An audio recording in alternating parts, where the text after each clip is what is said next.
Show on 102.5 The Bone. This next guest on our show will be on for the first time, although we have had her co-host, Kevin James, on a lot. Right. Leah Remini has never been on this program. She now has a book out that she is promoting called Troublemaker, Surviving Hollywood. She, like most celebrities, has been a member of Scientology on the down low it got out. I mean, people knew, but it's not something that she wanted to talk about for a while. And now that she's seen the documentary and had some problems with the church, she's left the church, and there have been some problems. What do they call that when you leave the church? And of Scientology, or what do they say? Exiled? Suppressive person. They call it. She becomes a suppressive person when she leaves the church. I have been a defender of the Church of Scientology only in as it relates to all organized religions. To me, are terrible, and I don't feel that they are any worse than when I grew up, which was Catholic. I find a lot of similarities between the two of them, based solely on money and promises to do better for your life the more you're able to pay. They both do the same exact thing, and the Catholic Church and the Church of Scientology both have secrets. They both have been physically abusive. They no better or worse than the other, and that is what I always defend. And when you do leave Scientology, though, you seem to have a lot more to deal with. When you leave the Catholic Church, they're like, okay, see ya. Right. You burn in hell. Yeah. Well, you leave in the Church of Scientology, they hunt you down and they follow you, and they try to get you to stop ruining it for the rest of them. You know, that's probably a big reason why I worship Satan. He didn't do nothing. No. He just tells you got to drink whiskey and rock out. Yeah, kind of blood in, blood out. Right. She's got the book. She's doing the tour. Again, it's called Troublemaker, Surviving Hollywood and Scientology. We're also somehow related by marriage. Right, you were saying? Not blood, but I have a cousin who married her cousin or something like that, and I don't know. I'll try and figure out that family tree. Okay. Butter her up a little bit. Right. Here is Leah Remini. Leah, how are you, Pumpkin? Hi, how are you? Good. Pleasure to have you on. Now, let me get this right out of the gate. I believe that somehow we are related by marriage. Really, who? All right, I'll break down the family tree. My cousin Ciro married your cousin Fran, who is Georgie's sister. Does that make sense to you? Oh. Okay, yes, I know Georgie. Okay, yes.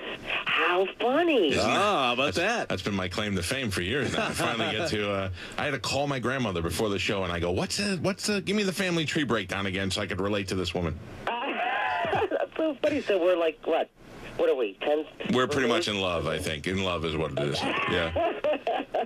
We could have kids and be okay. Yeah, they'll be fine. Yeah, two-headed. I have been a long-time fan of yours, and I used to get, when I first got in radio, I used to be so jealous because Don and Mike used to get to have you on the radio all the time.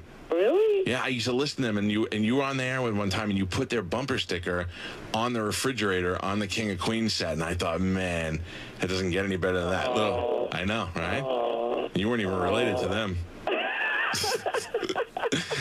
How? I'm sorry. I would imagine that we have similar backgrounds. How is it that you get lured into Scientology? Well, I do talk about in the book how we got involved in it. It was my mother who was dating somebody who was in the organization, and so we were kids.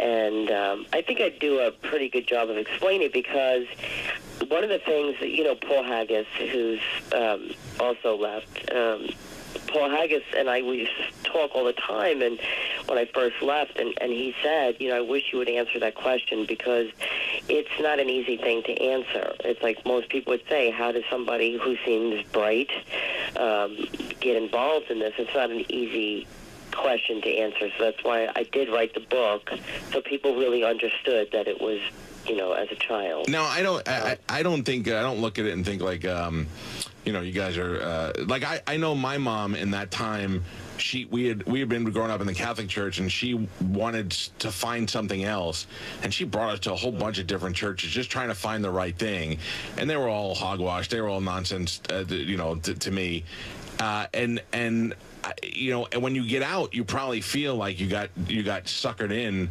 after it's all over, right?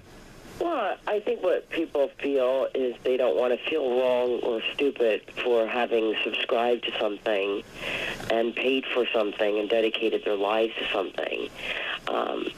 So there is a moment of feeling stupid, for lack of a better word, but then as you educate yourself into what cults are and how they get you, you start to give yourself a break and see yourself more as a a victim of something. But really, at the same time, these are good people. I mean, the people, can honestly say, the parishioners of the organization are people who believe they're helping the world. I mean, they really think they're doing something bigger. And we all want to feel that way, right? Like, we all want to feel like, well, I have to be doing something more than just what I'm doing. I want to feel like I've contributed to the planet in some way. I want to leave my mark, and so the intention is not bad. You know, I mean, really, go ahead. No, well, these people go, they're looking for some sort of, like you said, to leave some sort of mark and for some spiritual guidance. Some people wander in there, and some people feel they're destined to be there, but also they do a very good job using their celebrities to encourage people. I mean, you look at Tom Cruise, you look at you look at some of the John Travolta, these people that have had ridiculous amounts of success, and you think, look, they can do it, anybody can do it, and they did it this way. Right. I mean, but you can say that about anything. I mean, do you know the religion of most celebrities? No, you don't. You know, so whatever somebody attributes to success or failure, I mean, you could also say that about, people's failures. Like, oh, so we don't attribute the failures to what they believe to or believe in or subscribe to. But it's a PR campaign to make people believe it's because of this or it's because of that. Really, if you do the numbers alone, are the numbers great or are they small in comparison? I find myself, because they're here, obviously, they're in Clearwater. I don't know how much time you spent down here. I find myself defending them not so much as a religion, but as they are just as bad as the rest of the religions. I grew up in the Catholic Church, and when people... Mike, let me explain something to you. When you make the comparison to... You're about to compare it to Catholicism. Now, this is a very different kind of organization. When you talk about Catholicism as something that you believe or don't believe anymore, let's say you decided I don't believe in it, right? Are your family going to be called in and your friends going to be called in to the church to be told to shun you? No, and that's what we said right before. We were discussing that right before we got you before you got on the phone. I said the difference is when you leave, the church tells you, well, see you later, you're going to burn in hell. But Scientology begins to haunt your family. They begin to follow you. They try to embarrass you. What's the worst thing they try to do to you? Well, listen, I'm from Brooklyn, so there's really not a whole lot you can do to me that you're going to scare me into shutting up. So, to even give that any kind of credit doesn't, just follow me all day, all night. I don't care. Yeah. I really... I just don't want to break a nail because there will be a problem. I'm not going to just walk away and be quiet again. But I'm just talking about the comparison, right? Your mother's going to be called, your father's going to be called, your sisters, everybody you've ever known is going to be called, and you're going to be shunned, and you're going to be alone. And so when we make these comparisons, we have to be very careful that we know what we're talking about. Yeah. Because to make them, it's like, oh, every religion's great. No, there's a difference. How long until you realized, how many years were you there before you were like, okay, this is where you really started asking questions? Well, I always ask questions, which, again, if you go to talk to, a priest and start to question, hey, this is in the Bible, I want to talk about this in the Bible or that in the Bible, you will have a conversation about it. Right. You're not going to be thrown into interrogation and be dealt with, and your family's going to be dealt with. That's not the case there. And also, it's not free. So I was always questioning things, and ultimately, it was the beginning of the end was at Tom Cruise's wedding, and then it took 6 years from that. But again, I wasn't ready to walk away because I didn't want to lose my family, which was what was going to happen, which is what happens over and over again. And obviously, that seems to be the problem with all of his marriages, and why he can't seem to get that to work through. What? with Tom Cruise and why he's in love. I don't know what his problems are, but I just know that I was asking questions at the wedding, and I was sent to Florida, to Clearwater, for reprogramming, which is like the hub, for asking those questions. And I was reprimanded for asking where the leader's wife was, or why are we doing this to people? I'm reading stories on the internet, and I want to know that we are not doing this. And I was reprimanded for that over and over again at my expense. And so was my family. So I could no longer subscribe to something that I couldn't question. See, just the words we're sending you somewhere for reprogramming are enough to make you realize you're in the wrong spot. Right. This is Leah Remini. Little question thing. Her book is Troublemaker, Surviving Hollywood and Scientology. That documentary took the world by storm. It was the first thing that really let you, I think, the average person inside the organization, and a lot of people the next day were it was amazing to see how many high-level people finally left, and you realize at that point how much of a problem it is. What do you have, just before we let you go, advice for anyone who's got a kid or somebody that they love that's stuck there? I would say do your research, watch the movie Going Clear,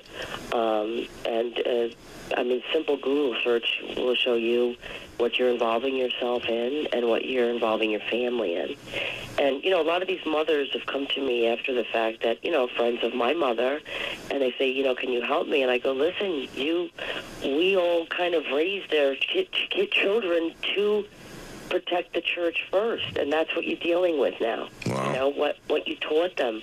I didn't want my kid to be raised. I mean, let's say, I was going to leave 10 years later. My daughter would have been raised to pick the church. Right. And I didn't want that for myself. I didn't want that for my family. So I would always say, do your research.